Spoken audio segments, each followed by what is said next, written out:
motto is, when in doubt, give an order. She's used to the timid little freshman in her literature classes at the University of Chicago. She expects young people to jump when she barks at them. I've been accused. I'm messing around, goofing off, again. So I pull out my chair, sit on it, grab my orange juice, glug it down, and thump the glass onto the placemat. And now I've got their attention. Completely. Dad stops stirring eggs and stares at my empty glass. Mom leans so far forward that she spills her own juice and it drips into her lap. She doesn't notice. Dad says, "This is a trick, right? Do something else." So I pick up my spoon, lick it, and hang it on my nose. A pretty good trick even when your nose looks like it's there. The spoon hangs in midair. "Bobby?" Mom's voice is squeaky. "Bobby? Stop this." Another order. "I'm not doing anything, Mom. It's just happening." The spoon drops and jangles on the floor. It's a ceramic floor in an old Victorian kitchen in Chicago in February, and I'm sitting on an oak chair wearing a damp towel. I'm freezing. Dad turns off the heat under the eggs.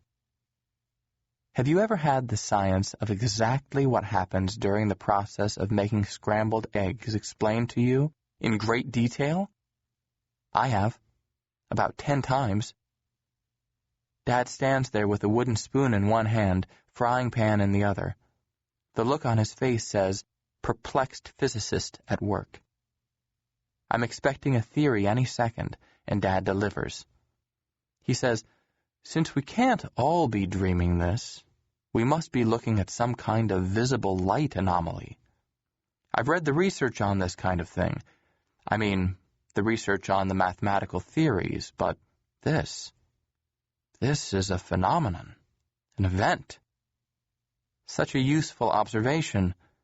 The guy can't help being Joe Physics. It's what he does. He works at Fermilab. That's one of those places where they smash atoms and then take pictures of the bits. Life is one big science experiment for Dad. Dad's been waving the spoon around as he talks. Egg boogers are all over the place. Mom tries to talk again, but all we get is more squeaks. I'm starting to wonder when the smarts are going to kick in. Dad gets it back under control almost right away. He mops up Mom's juice, serves up 3 plates, and sits down. Dad and I start to eat, but instantly he stops chewing. Dad watches as I float forkloads of rubbery eggs up to my mouth. So does Mom. And I'm watching too. It's a good show. Bobby and his disappearing breakfast, now appearing on the big screen of life in the kitchen of the weird. Mom's hand starts reaching for where she figures my arm will be. She's off by about a foot, so I lean forward to help out. When her hand hits flesh, she freaks, like she's grabbed a lizard or something. Oh God, it's Bobby. It's him, he's there. He's not. Oh God, David, do something. Let's call Dr. Weston, or someone else, a specialist. So I'm thinking, oh great. Yeah, let's call one of those invisible teenager specialists. I'll get the yellow pages. But I don't say that. I say, Mom, come on, pull it together. I'm not sick or anything. I'm okay. See, I'm eating a healthy breakfast to help build strong bodies 12 ways. Really? Mom, I'm okay. And I reach over and pat her hand. She jumps again, and then she grabs hold of my hand with both of hers. She squeezes so hard I can feel my bones turning to tuna salad. She's kind of rocking back and forth in her chair, trying to get her breathing to slow down. She doesn't know where to look. Her eyes dart all over where I'm sitting, but then she focuses in on the captive hand, that blank space between her 2 hands that feels like her only child, her little baby Bobby, her life's big disappointment.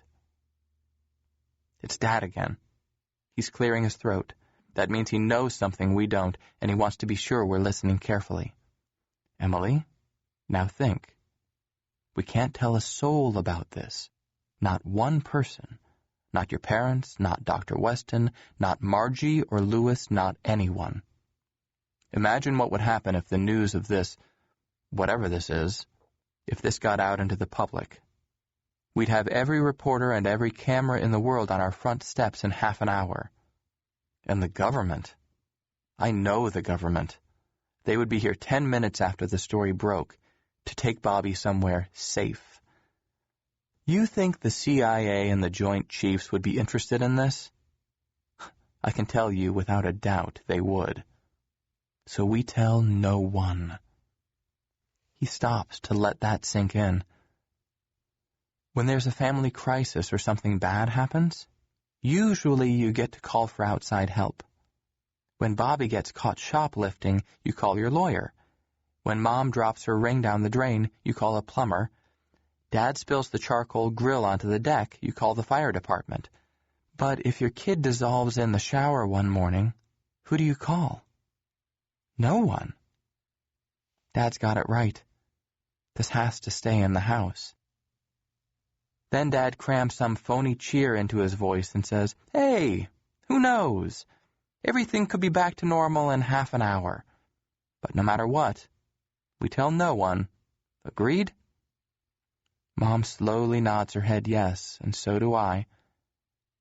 Dad looks in my direction and says, "And you agree too, Bobby?"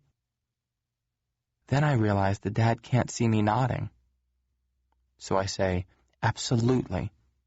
My invisible lips are sealed. Then I say, "But Mom's got a good point. Even if we can't tell anyone, don't we have to do something?" Dad again. Do. Well, first we have to think.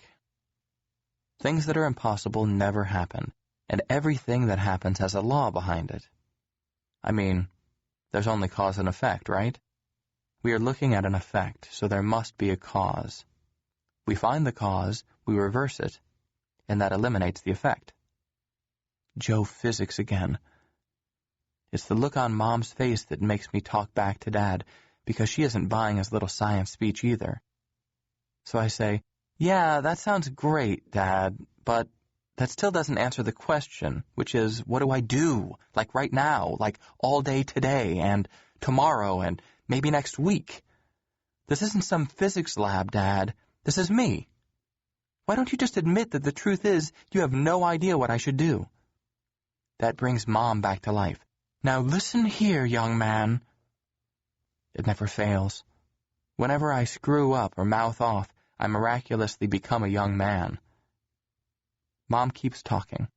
"Your father and I have always been good parents, and we're not going to stop just because of some special problem. So just mind your manners and keep a civil tongue in your head. We'll do everything we can, you know that." Dad is nodding along, and he says, "Of course we will, Bobby. Now just everyone calm down. What we need to do most of all is think carefully. There's no such thing as a problem that can't be solved or a process that can't be explained. It just takes clear thinking. And by that, of course, Dad means his thinking." They're both talking loud. And yesterday I would have just shut up or said, "I'm sorry," or something. But it's amazing how brave you feel when the people who have run your life for 15 years suddenly can't see the disgusted look on your face. I stand up so fast that my chair tips over backward with a big bang. I yank the towel from around my waist and throw it onto the table. "Well, how about this?"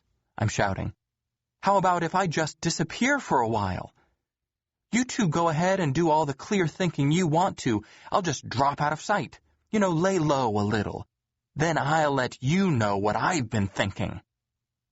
I take 3 silent steps backward and stand near the doorway by the telephone. 5, 6, 7, 10 seconds.